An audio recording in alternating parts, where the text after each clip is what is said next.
ایک آدمی سنگترے بیچ رہا تھا، آواز لگاتا پھر رہا تھا، چنگے سنگترے، چنگے سنگترے۔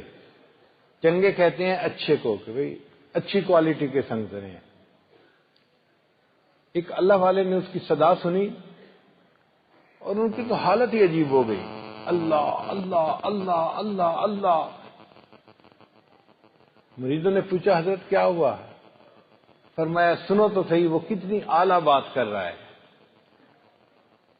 حضرت سنگترے بیچنے والا ہے، سگا لگا رہا ہے کہ لوگ اس سے سنگترے خرید لیں۔ فرمایا نہیں، وہ کچھ اور کہہ رہا ہے۔ حضرت وہ کہہ رہا ہے چنگے سنگترے، اچھے سنگترے ہیں، خرید لو۔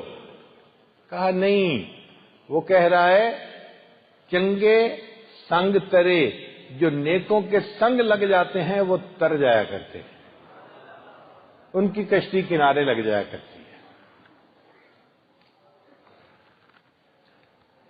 اور جو انسان توبہ کا ارادہ کر لے وہ تائبین کے واقعات کو پڑھے کہ جنہوں نے سچی توبہ کی انہوں نے کیسی استقامت کے ساتھ زندگی گزاری، پھر نیک لوگوں کو اپنا دوست بنائے۔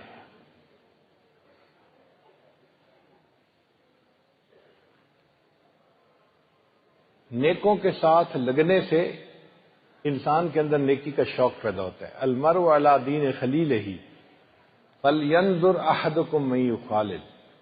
وہ اشیاء کو تلف کرنا بھی ضروری۔ اگر فوٹو البم بنائی ہوئی ہے اس کو پھاڑ دے، آگ لگا دے۔ سیل فون میں پکچر رکھی ہوئی ہیں سب کو ڈیلیٹ کر دے۔ اگر شراب پیتا تھا ان برتنوں کو توڑ دے۔ شیطان دھوکہ دے گا تو ان کو دھو لے، پاک صاف کر لے، اس میں دودھ پیا کر، پانی پیا کر۔ شریعت کہتی ہے تم اس میں پانی تو پیو گے لیکن پانی پیتے ہوئے تمہیں شراب کا خیال آئے گا تو جو چیز تمہیں گناہ کا خیال دلاتی ہے اس کا بھی تلف کرنا ضروری ہے، پتہ ہی کٹ جائے گناہ سے۔